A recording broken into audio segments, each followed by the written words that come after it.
Today, in a very special episode of the Virtual Couch, Tony talks about his battle, his journey with ADHD. That and more coming up on the Virtual Couch.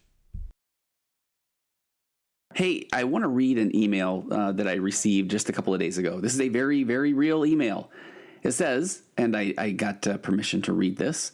It says, "Hi, Tony. I know you might not ever read this email, but I just wanted to say thank you. Thank you for all the work that you do on your podcast. I agree with what you've said on previous episodes. I feel like I really am getting free therapy. Recently started advertising BetterHelp.com." And here's me inserting, this is not in the email, BetterHelp.com/virtualcouch is the link that I would love for you to follow. They said, "Recently started advertising BetterHelp.com, and at first, I can't lie, I just skipped through the ads." And let me just say to this listener, I hear you. I skip through the ads all the time. I really do. I get it. I totally know that. I don't feel bad if you do. They said, "But after I heard the ads 2 or 3 times, I really started to think that maybe I would benefit from real therapy. No offense." And they did a LOL. "So I did sign up using the code you gave." This is me inserting again, BetterHelp.com/virtualcouch. You get 10% off your first month's counseling services. And this person said, "It seriously has already been life-changing in only 2.5 weeks. The assessment page was phenomenal," and I don't normally use that word. They put a smiley face. "I've been matched up with a therapist that I already feel knows what they are talking about, and so far we've been able to basically text a session and have an online session. I just can't say enough, and again, no offense for the difference in free therapy that I am simply listening to and real therapy that I am actively participating in. I'm sure that it feels now like you are overselling BetterHelp.com, but I thought it was important for you to know, and I get this, that all of your work putting out the podcast to enough people that you then received interest from BetterHelp.com and were able to offer that on your podcast has now helped me. I'm excited about working with my therapist moving forward. Bless you for all the work you do in your podcast. If you could see me as I type this, I'm literally getting emotional." That one hit me a little bit. "But I have hope, where I had previously somewhat resigned myself to just moving forward thinking this was my lot in life." Okay, if you're still reading this, I bet your ADD is going crazy. Thank you for changing my life. My ADD is not going crazy. As a matter of fact, I get these kind of emails are, I don't know, it's incredible. It really is. And I'm grateful for the person who shared that, and even more grateful that they are getting help. So I'll just kind of leave the ad right there. I won't even tell you too much more about BetterHelp, but if you go to BetterHelp.com/virtualcouch, you do get 10% off of your first months of services. And that's not the only email I've received like that. And if you go to BetterHelp.com/reviews, you'll see a ton of people that are saying similar things. So visit BetterHelp.com/virtualcouch. That's BetterHelp.com, and join the 500,000 people. That was at last count that are taking charge of their mental health with an experienced professional. Again, that's BetterHelp.com/virtualcouch. You get 10% off your first month at BetterHelp.com/virtualcouch. Thank you, and let's get to the show.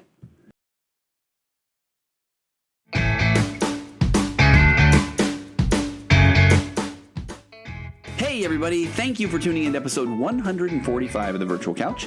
I'm your host, Tony Overbay. I'm a licensed marriage and family therapist, certified mindful habit coach, writer, speaker, husband, father of 4, ultramarathon runner, and creator of The Path Back, an online pornography recovery program that is helping people like you reclaim their lives from the harmful effects of turning to pornography as a coping mechanism, as a habitual pattern. If you or anybody you know is struggling to put pornography behind you once and for all, and trust me, it can be done, and done in a healthy, cup-filling, strength-based, hold-the-shame way, please head over to pathbackrecovery.com. There you can download a short ebook that describes 5 common mistakes that people make when trying to overcome turning to pornography as a coping mechanism. Again, that's pathbackrecovery.com. And please take a second and visit the Virtual Couch on Instagram. That's at Virtual Couch. A lot of activity there. Rachel Nielsen from 3 and 30 Podcast, who has a whole lot of followers, reran an episode on talking to teenagers and teaching them, it has to do with empathy and hearing them. And she posts on there, and so a lot of activity on Instagram, which I'm very grateful for her reposting that episode. And you can also now find the Virtual Couch page on Facebook, and there's always the Tony Overbay Licensed Marriage and Family Therapist page. And last but not least, please stop by TonyOverbay.com and sign up there to find out more about a lot of really exciting programs and things, including a book that is coming very soon. So let's get to the episode.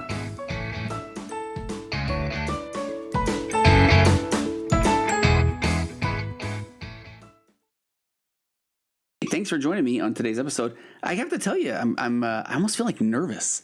And why? Because I am going to talk about something that is real to me, and it's something that is kind of changed my life. The awareness around what I'm going to talk about today. And that is, I'm going to talk about ADHD in adults. And I want you to know this is essentially going to be somewhat of a reaction video, a reaction audio, a reaction podcast, because I've gone to, I've looked at so much data on how to present my own ADHD story. And I've gone to helpguide.org, and helpguide.org has a section on ADHD in adults.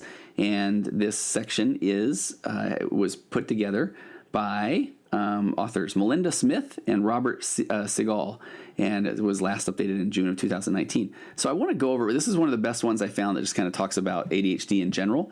And I also want you to know that I have had I reached out to a couple of professionals. There's one that I really wanted to get on my show, and he was interacting with me back and forth, and he's kind of ghosting me, as the kids say. So I really do want to get an expert on here who just deals with this on a daily basis and not just hear my story. And I am going to do that. And there's a couple of other people that have expressed interest in coming on. So I'm going to do an episode on that too. I really anticipated doing basically like an ADHD week, because I believe that even this episode I'm about to do, I might need to break this in two. So let's jump in here and just kind of understand ADHD or ADD in adults. And first of all, ADHD, which was previously known as ADD, attention deficit disorder. So now ADHD is the kind of the blanket diagnosis. It's adult. See, my ADD just kicked in right there. It's attention deficit hyperactivity disorder. And then ADD is just attention deficit disorder, which is a subtype of ADHD. So I'm still stuck in this world of referring to this as ADD. So I hope you'll just forgive me up front that I may refer to ADD and ADHD interchangeably, although there is a difference there, and we'll talk about that as well. So again, going from helpguide.org, it says ADHD is not just a childhood problem, and learn what the signs and symptoms of adult ADHD look like and what you can do about it. And so some of the hallmarks of ADHD are things where you are, life can be hectic for anybody. But if you find yourself constantly late or disorganized or forgetful or overwhelmed by your responsibilities, then the authors say that you may have ADHD, previously known as ADD.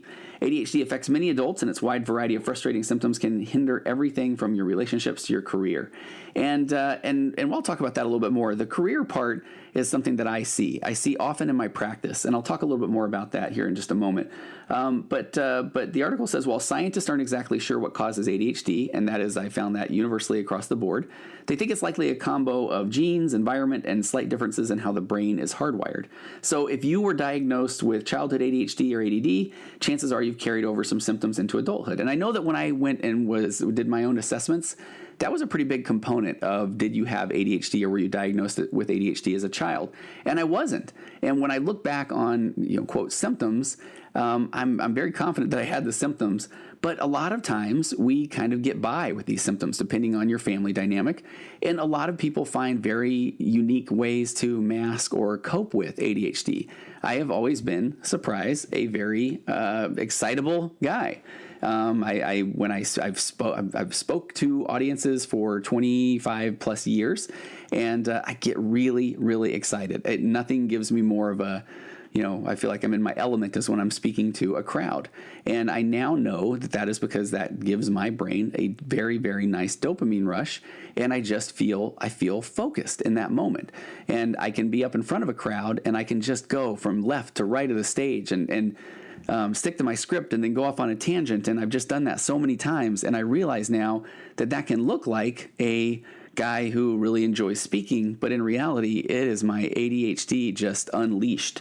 So it often goes unrecognized throughout childhood. And the article says this was especially common in the past, and I think this is a good point because very few people were aware of it. And I'm going to say some things. I'm going to throw down my ADHD card on the table here and say some things a little bit out of humor, but that may be offensive, and so I apologize if that's the case. But when I look back on ADHD, I think of a Saturday Night Live skit where there was a character that Mike Myers played, and they basically had him tied to a jungle gym. And I think he had chocolate around his mouth, and he was just constantly running off and getting shorted by this leash that he was on. And so in my mind, that's ADHD guy. It's when you're at Disneyland and they've got a little kid on a leash. I always felt like that's ADHD. There's no way that I could have ADHD. But now that more people are kind of recognizing the symptoms, they're identifying the issues, in the past, this was labeled as more of maybe a dreamer or a goof off or a slacker or a troublemaker or even just a bad student. The article goes on to say, alternatively, you might have been able to compensate for the symptoms of ADHD when you were young, only to run into problems as your responsibilities increased as an adult. And here's where things got real for me. The more balls you're now trying to keep in the air, pursuing a career, raising a family, running a household, the greater the demand on your abilities to organize, focus, and remain calm. This can be challenging for anybody, but if you have ADHD, it can feel downright impossible. And they go on to say that the good news is no matter how overwhelming it feels, the challenges of attention deficit disorder are beatable. With education, support, and a little creativity, you can learn to manage the symptoms of adult ADHD, even turning some of your weaknesses into strengths, and it's never too late to turn the difficulties of adult ADHD around and start succeeding on your own terms. So let me talk about that, a lot of balls in the air. So where things really happened for me is I was a good decade into my career. So, a decade into my therapy career. And if you've heard me talk about this in previous podcasts, I spent a full decade in the software industry. And in the software industry, I just never quite felt a passion. And I would try to find ways to stay engaged in that world. I would try to write. I would talk to customers. I traveled a lot. And I now realize in hindsight that travel was probably what kind of kept my brain occupied. My territory was the world. I went to Japan 2 or 3 times a year. We would do trade shows over in Europe, and I've been in Russia and China and these places. And so I think that the travel itself kind of scratched that itch, but I just was so dissatisfied with my career in general, and that would just lead to a lot of feelings of self-doubt, which is part of why I decided to go back to school and get my master's in counseling and start to follow this path that I am so grateful that I followed now. But even then, once I became a therapist, I started doing therapy more part-time because when I left the software industry, I started my own computer hardware company selling these disk duplicators to the computer forensic world, a whole other story, but still just not feeling passionate about my work there. So when I look back on that, at this time, I did a lot of different things. I had a newspaper column for about a decade. I wrote a humor column in a local paper. I taught an early morning kind of Bible study or seminary class at my church for 7 years, and tried to be the world's greatest dad. Tried to have 4 kids.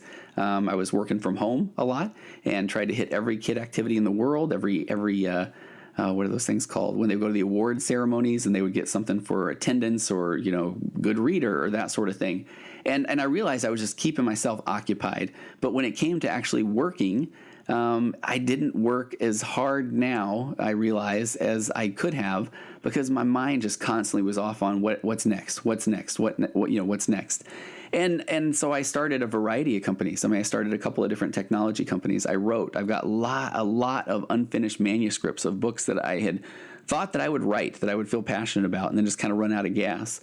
The newspaper column was a good and a bad thing. I can't tell you how many columns I started that I never finished. And here becomes the pattern, that starting and not finishing. Due to a whole different set of circumstances, the technology thing started to kind of dissipate, and the therapy practice started to be more of what I needed to turn to as a source of income. Now, at the same time, I also had I owned part of a shaving cream company. I owned part of a nuts and bolts company. So here I was as a therapist. I'm trying to see clients. I still got part of my disc duplicator company, part of this nut and bolt company, part of a shaving cream company. I've got about 3 or 4 books that are in any stage of trying to write them. And then I started really focusing on my practice, which then was requiring a website. And I had filmed all the videos for my Path Back recovery program, and I had been sitting on them for a year. I spent money on these things and hadn't done anything with them for a year. And I also wanted to do a podcast, and I bought the equipment for the podcast. Here we are, episode 145. So it's been going now for a couple of years, but I bought all the equipment a year to a year and a half before I even started the podcast. So that was a time that was pretty rough. And the more clients that I saw, I started to get a lot of these executives, and I'll just say most of them were men. And I had 1 or 2 that were really struggling with ADHD. They looked so successful on the outside, but they were doing the same thing. They were in a position where, again, they were making money, they looked successful, but they were good at starting things and not finishing. And sometimes in the corporate environment, that can be looked at as an entrepreneur, as somebody with a lot of gumption. Go get them. And the good news about the corporate environment is that person can often have a finisher, a closer, someone in their office that gets things done. So here I was on the outside, and I'm at this point, I'm a year without having this Path Back program done, and I'm not quite putting everything that I want to put into all of the other ventures that I'm doing, and it starts to get depressing. And I really started to think that maybe I'm starting to experience some signs of depression. And so I'm meeting with clients and I'm hearing these experiences with depression and anxiety. And I really am starting to think, man, maybe I need to get some medication for depression. I'd really started to do a nice mindfulness practice that was helping a lot. The ultra running part, that's my happy place. As I often say, if I went a day or two without running, then I was fatter, shorter, balder, a worse husband, father, therapist, that sort of thing. So I had these ways to kind of get me by and cope, and I was still trying to be the world's greatest dad and husband, and just all of these balls that were up in the air. And I remember very specifically, I had a client who was they invited me to be a part of an experience with them with a very professional ADHD coach. Matter of fact, I should get that guy on here.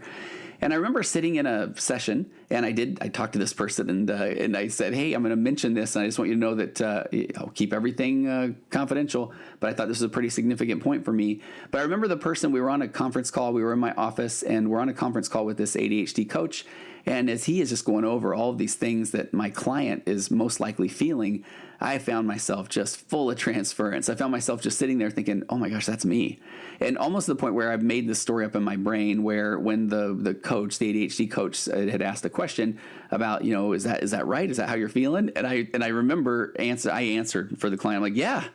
And I was like, yes, that's how he's feeling. But inside I thought, holy cow, that's me. And I really do need to take a look at if I have ADHD. And I have since learned a lot about untreated ADHD really does manifest itself with a lot of symptoms of depression, because we constantly feel like, those with ADHD, you feel like you're just not enough, or you're just not able to get things done. And I cannot tell you how many times I hear in sessions, and I would say the same thing, of where I'm not getting all the things done that I need, and I would just say, okay, I just gotta buckle down. I just gotta try harder. And I remember when I was seeing clients at that time, and I would think, okay, sounds good. You just need to try harder. So what do we got to do to try harder?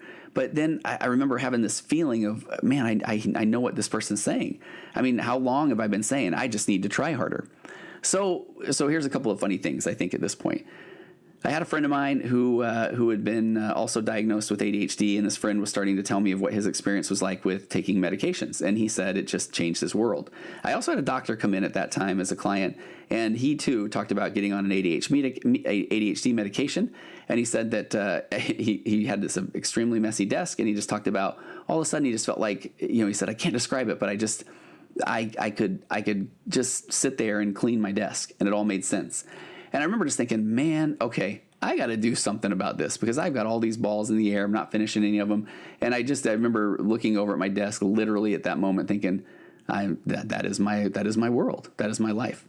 So I had a friend telling me what his experience was with ADHD medication, and he was talking about the fact that he wished he would have got his diagnosis a long time ago. And so I thought, it is time for me to get vulnerable and jump in there and try to get to see if I really do have ADHD, and if medication could help, or if there's other things that could help.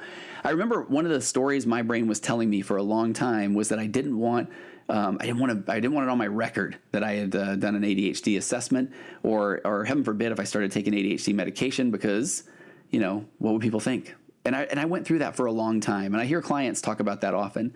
But I have to tell you, spoiler alert, that I don't care anymore. I mean, because I have been so in a different place, so much more productive, and this is me. I mean, it is who I am. If somebody has a problem, or they don't want to come see me, or they don't want me to come talk to them because I take ADHD medication, or I went through a formal assessment to get a diagnosis of ADHD, then they are welcome to have that opinion, and that is okay. As a matter of fact, I have a lot of empathy for them, because there's most likely some insecurities there, or there's some fear there, there's some worry there, and that's fine. Because for me, man, I am in such a I'm on fire. I'm in such a good place now, because I dealt with this ADHD concept. So the assessment, it was funny. I have insurance called Kaiser out here in California, if anybody's familiar with that. And it's a very large system. And so I found out about what the process was like. And what the process was like was I had to go in and get just an assessment from another therapist, a fellow licensed marriage and family therapist. So I went in and I just kind of opened up to the woman in the assessment, and I just said, I am 99% sure that this is what I have, and I just got to deal with it. And she said, okay, well, I still have to go through the assessment. And I remember very well, she starts taking me through an assessment, a lot of different questions. And I remember twice during the assessment even, she would ask me a question, I would start talking, and then I would talk again, and it would take me on to another subject and another thing, and then I remember another thing. And I remember saying at one point, I kind of forgot the question. And she just said, okay, that is one of the major symptoms, of ADHD. You're kind of just rambling. And so I remember thinking, okay, interesting. And then, there were certain things that did not jive. There were a lot of things about, do you have a hard time taking turns when turn taking is necessary? Or do you finish other people's sentences, or that sort of thing? And so I didn't line up with all of the characteristics or symptoms of ADHD. And I think that's important to note, because I think that if our brain is afraid of getting a diagnosis, or then having to kind of be out there or vulnerable or go to a class about ADHD, then I think we're looking for the things that make us, that means that we're not, that we don't have ADHD. So we might find one of those things and say, okay, there you go. See, I don't have that. And so, but I remember there were certainly questions that didn't jive, and that was fine. And so I just was going to go in and be as honest and authentic as I could. So apparently I passed that first assessment with flying colors. I scored very high on an ADHD assessment scale, and I think in maybe part 2 of this episode I'll give that scale and go through that as well. But I remember feeling kind of like, okay, here we go. Now that assessment is out there, and it's in my medical files, and so I'm committed. So the next step was going to be to take a psychological evaluation, which was going to be 200 questions, and I believe I was going to have 2 hours to finish it.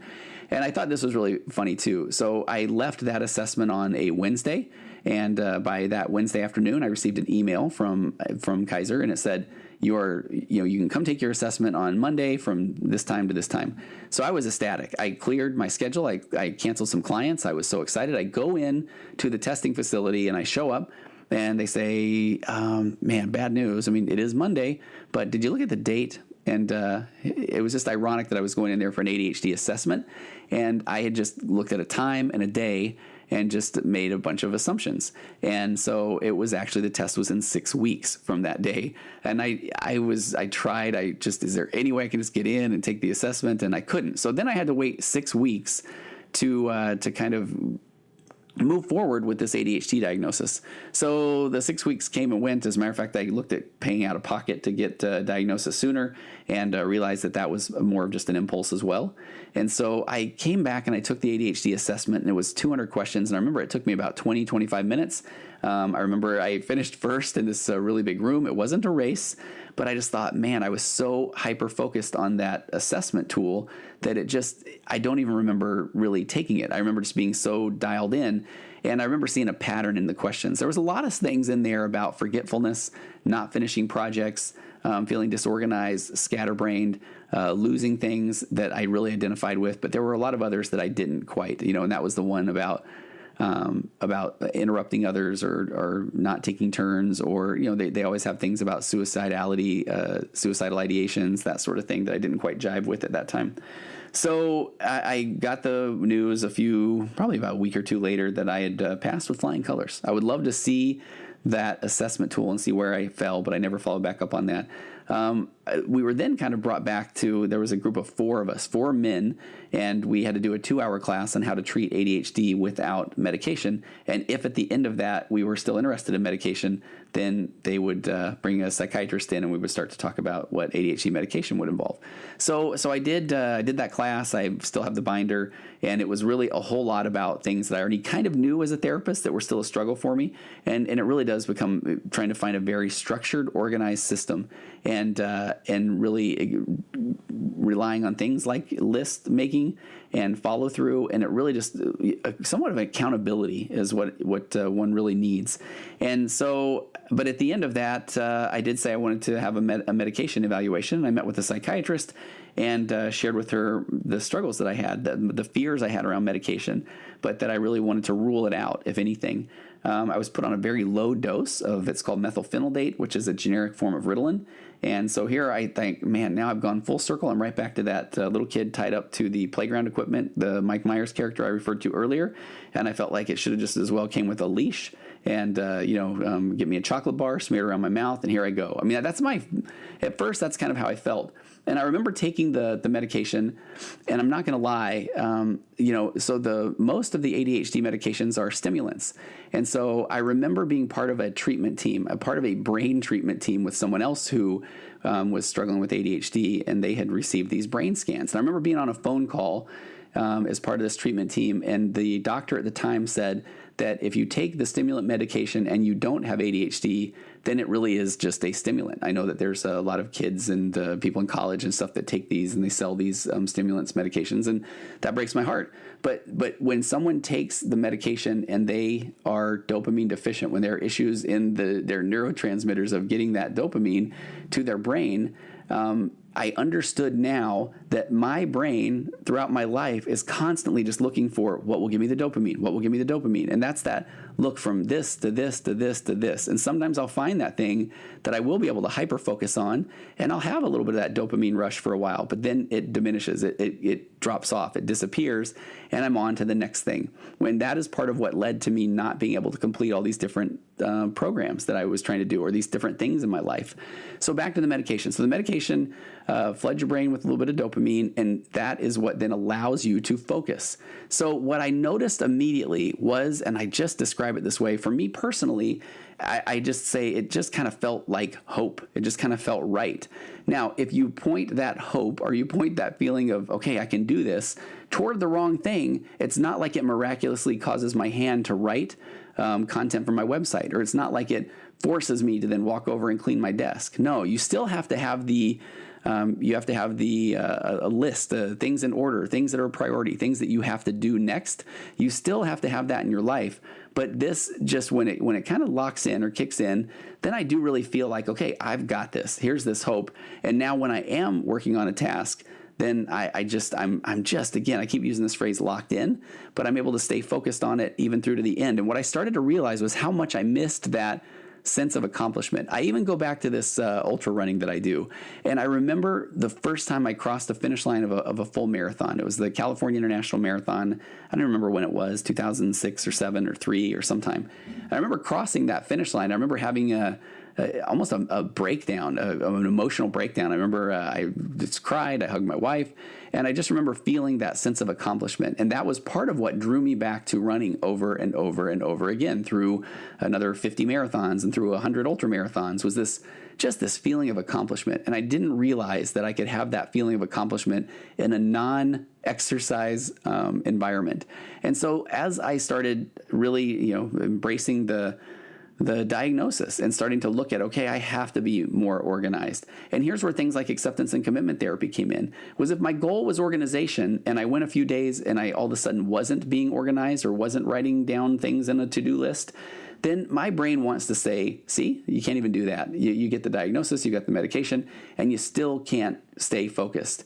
And I remember, as I was learning more about acceptance and commitment therapy at that point, that those are just stories that my brain was trying to fuse me to. Because if my brain can get me to buy into this, see, you'll never get this down story, then I don't have to try. So it was just this perfect combination of mindfulness, acceptance and commitment therapy, and then dealing with my issues with ADHD. And so at that point, that is when I started to get things done. That's when I was able to put the Path Back recovery program online. There was a whole lot that I had to do before that was ready for prime time, just because I had the videos filmed it didn't mean that it was ready to upload, and there needed to be a whole lot of text and that sort of thing. So, and by the way, man, I had an amazing intern named Summer Hooper, and anytime I think about the path back, I just want to tell her, thank you, Summer. But so at that time, I got that completed, did some things, finished my website, wrote a few things that had been behind, and I just started to get things accomplished, and oh my goodness, that felt so good. And once you start getting that momentum, it's not like then all of a sudden I'm fixed, I'm cured. No, my brain is going a million miles an hour all the time. But it just started, that sense of accomplishment started to help lift a little bit of that fog of the what's wrong with me story that my brain would tell me. So I look back at my own situation, and I'm 49 now. I'll be 50 in November. And I didn't really deal with this until I was 46, I believe. And so part of me wants to fuse to that story of, man, what would life have been like if I would have embraced this diagnosis early on in life? But guess what? That's a normal thought to have. I'm human. But it's not a productive thought for me right now. All I can do is each and every day come into my office and just stay focused. It's helped me in other ways too. It's helped me really stay focused in the moment, whether it's talking with my kids or my spouse or talking with other people. I feel like the mindfulness combo plus embracing this concept of ADHD has really helped change my whole perspective around being present and really learning how to be more me. Are there times where I'm still going a million miles an hour? Absolutely. And one of the fascinating things about ADHD medication, at least the methylphenidate, the Ritalin, the Adderall, those kind of things, is it doesn't, my experience, and I can't find, I find a lot of data that you don't build up a tolerance per se, and you can even take the weekends off, which I do often. Although I will tell you that if you take if I take my medication before attending like a church service or something, holy cow, I get so much more than I didn't realize how distracted I was back in those days pre-medication.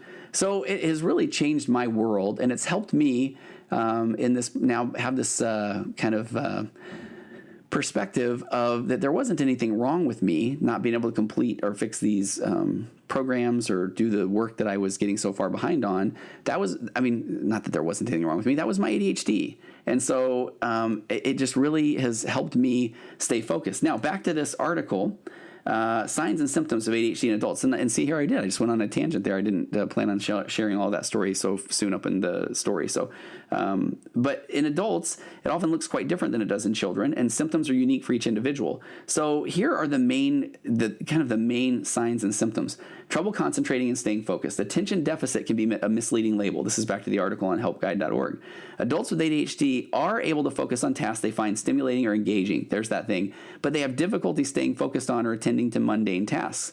I realized that there were things that had to do with getting my website up or starting to produce the podcast or the kind of finer details. I was going to say the minutia of getting the Path Back Online program up. That those were the things that I just could not stay engaged with. Honestly, before those are the things that the medication really helped me with. The signs and symptoms. You may become easily distracted by irrelevant sights and sounds. So those were things, I don't typically have that squirrel thing that, if you know that joke where somebody's talking and there's a squirrel. But I did find that I would bounce from one activity to another, or I would become bored quickly. Boy, those were the hallmark signs for me. Just bouncing from one activity to another. And now I understand that my brain was just looking for dopamine. Symptoms in this category are often overlooked because they are less outwardly disruptive than the ADHD symptoms of hyperactivity and impulsivity, but they can be every bit as troublesome. Again, helpguide.org talks about being easily distracted by low-priority activities or external events that others tend to ignore. Here's another one. Having so many simultaneous thoughts that it's difficult to follow just one. There is my brain. Once I really embraced this, and I started to talk about it with my kids in particular, and they're all teenagers, a couple of them now in their early 20s. But I remember being at Disneyland once, and they were almost, I was a toy at times where they would say, all right, Dad, do it. And I remember standing in line at California Adventure, Grizzly Rapids, something like that. The line was incredibly long. And I remember one of my daughters just saying, all right, do it, Dad, do the thing with your brain. And I was like, okay, you guys ready? And then it was just, I remember looking over and, it's like seeing somebody wearing a poncho because they're going to get wet, and then thinking of poncho and where'd the name poncho come from? And, if we're going to get wet, then I'm going to be wet all day, and I don't like having wet underwear. And because that chafes, and that makes me think of when I run. And when I run, there's, sometimes chafing in one of these 100-mile races I ran one time. I had this glide with me, and I never pulled it out because I didn't think it was going to be that bad. And then I chafed the last 40 or 50 miles of the race. And then I started thinking about 40 and 50 miles, and that's so far to run. And, and then it made me think about, okay, sometimes when I pass a a sign that says you're 50 miles away from a city, I think, okay, zombie apocalypse hits right now. I could at least run there, but I often think, but I'm not in good shoes. But I think, well, can I run 50 miles in dress shoes if I really had to? I mean, it's not necessarily about the shoes. And I start thinking about, shoes. And then, when I was young, I used to say that I wore a 10 because I wanted to, I don't know why. I thought that would be cooler to have a bigger foot. But in reality, I wear a 9. I mean, there's so many. Welcome to the world of ADD. And my wife will often say, that must be exhausting. And, but it's just the way it works, and it's okay. So, but I mean, that's the brain often of what is going on. Just having these simultaneous thoughts that it can be difficult to follow just one. So some of the other signs and symptoms: difficulty paying attention or focusing, such as when reading or listening to others, frequently daydreaming or zoning out without even realizing it, even in the middle of a conversation. So that's one, for example, I wouldn't find myself doing as well. Actually, if I wouldn't zone out per se or daydream, but I would find myself just, somebody says something and a joke pops into my head, or a movie line pops into my head, or something that I want to say, or a pun, so that's more like what's happening with me. And I've really had to focus on, maintaining eye contact and then turning back to present and being very, listen to the person. And you might be having this thought of, hey, how's that work in therapy? And that's the part where, if I go back to this, the way the ADHD brain works, therapy is what has kind of saved me, I feel like. As a therapist, I think that this is just something I just feel so passionate about, that I don't find my mind going a million miles an hour when I'm locked in with a client, because I think that does give me enough of that dopamine rush to allow me to stay focused and present. Some of the other signs and symptoms: struggling to complete tasks, even ones that seem simple. Oh boy, that one was one too. And then when you don't finish the simple task, then you even feel worse about yourself.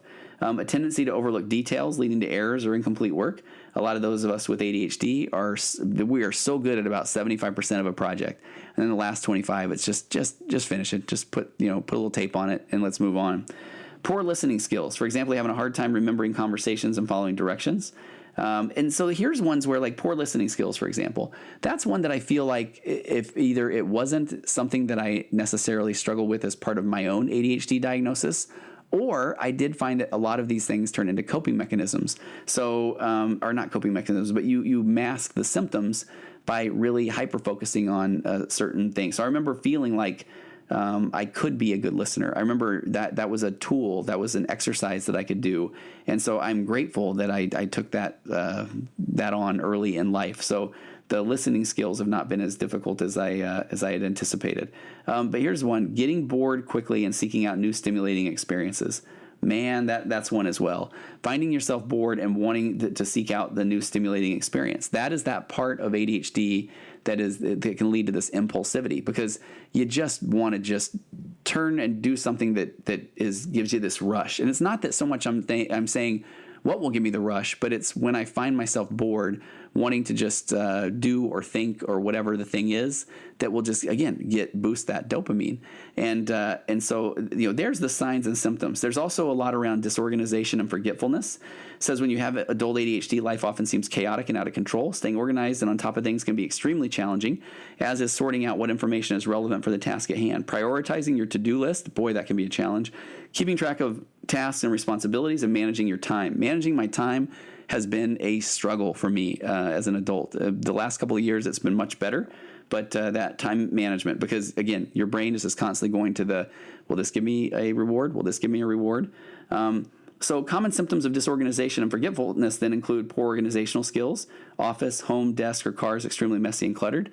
Guilty. I'm one of those where my side of the bed is a mess. It still kind of is right now. I'll go and clean it. Or my closet. Oh my goodness, my closet. My side of the closet was a nightmare, but it's clean. I've been able to keep that one clean. My desk here at work is decent. Needs a little work right now. I try to put everything away, though, before clients come. That's for sure.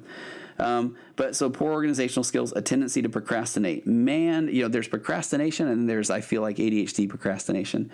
And that's just this: I'll do this first. I'll do this first. I'll do this first. So it's not even just putting off a task, but it's all the things that I'll do that in my mind I'm like, well, let me just do this and then I'll do that. Let me just do this and then I'll do that.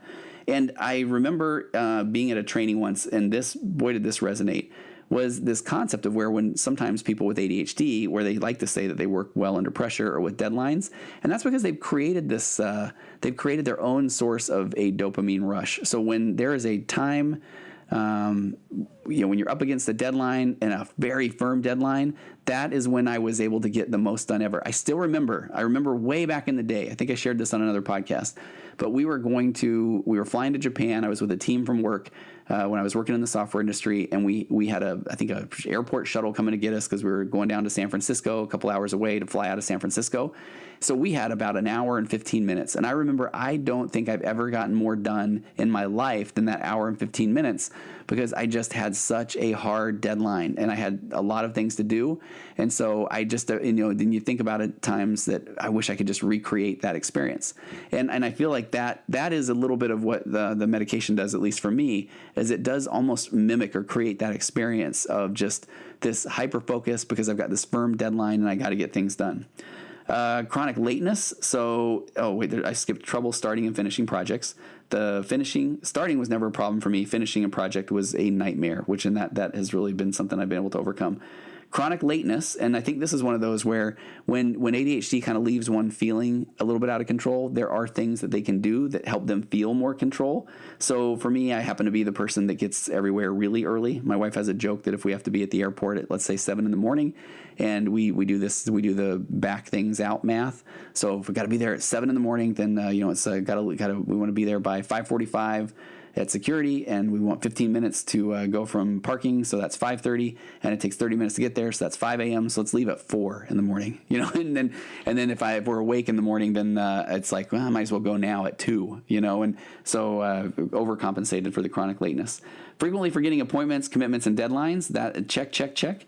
And what happens there a lot of times with people with ADHD is they just feel like, I'll remember that, so I don't need to write it down. And boy, that is a very common problem. When I'm dealing with clients a lot who have ADHD, there are a lot of late cancellations and that sort of thing. And the hard part is that it's frustrating as a therapist, but it breaks my heart as a therapist as well, because the person wants desperately to get help, but then their life is disorganized, so they'll often miss an appointment. Constantly losing or misplacing things: keys, wallet, phone, documents, bills. There's losing keys, and then there's ADHD losing keys, where it's just constantly. I highly recommend the device called the Tile. You put this little tile on your keys, and you can play a little noise on the tile from your smartphone and things like that. And here's one, if I really go into the behavioral interventions that you can take to help with ADHD. A big one here are people that, I remember when my wife put a little key hanger up when you come in the garage. And so you can really get in a habit of just putting my keys there. And I mean, it sounds so simplistic, but that takes a lot of work for somebody with ADHD. But once you get that to be your dug in neural pathway, then you don't lose your keys. I mean, every now and again I still will, but man, what a great feeling that one's been. Or here's a good one: underestimating the time it will take to complete tasks. I have worked with client after client after client who, in the world of being an attorney or a CPA, or I've had people that have been technical writers, and they have these deadlines and they constantly miss the deadline because they underestimate the time it will take to complete the task, because they're not almost building in this ADHD issues where their brain might wander otherwise. They might get hyper-focused on a task that doesn't seem as relevant to others for the project, but to that person, they've got all the reasons why that task is important to them. I've been trying my best to not have the episodes go on too long, so I'm going to end right here. We're going to pick this up on impulsivity, talk about emotional difficulties, and then we're going to talk about the hyperactivity part. And then from that point, we'll kind of get into a little bit of what untreated ADHD looks like. And then I've got some guides, some self-help guides, some guidelines that I think can help. And we'll talk about that whole medication component again as well. So, hey, I appreciate you joining me a little bit on the journey of ADHD. If you feel like this might be you, I highly recommend you go to helpguide.org and look up their information on ADHD. And nothing wrong with, there's some online tools, some online assessments, but just be honest. Be honest with yourself when you take the assessments. I have worked with many, many, many clients over the years that I can even tell if I'm giving them just a light assessment in a session where they just don't want to be that vulnerable and say, yeah, I have these problems. And you can tell, as a therapist, you can sit there, you can tell that somebody's hesitating.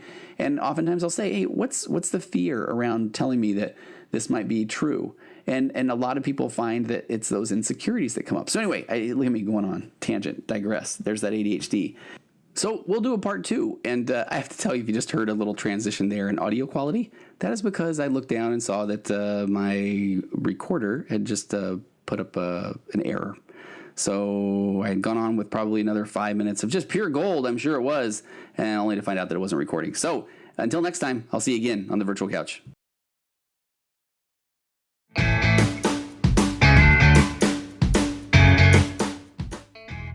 Hey, thanks again for joining me on today's episode. Next week, we'll get into part 2. Don't forget to check out betterhelp.com/virtualcouch for 10% off your first month's services, their counseling services. And if you have questions, if you have podcast ideas, or just therapy questions in general, or things you think would make a good episode, or even a QA episode, go ahead and send them to contact@tonyoverbay.com. And that's the same email address that you can use if you're interested in having me come speak to a group near you. All right, until next week, have a wonderful week.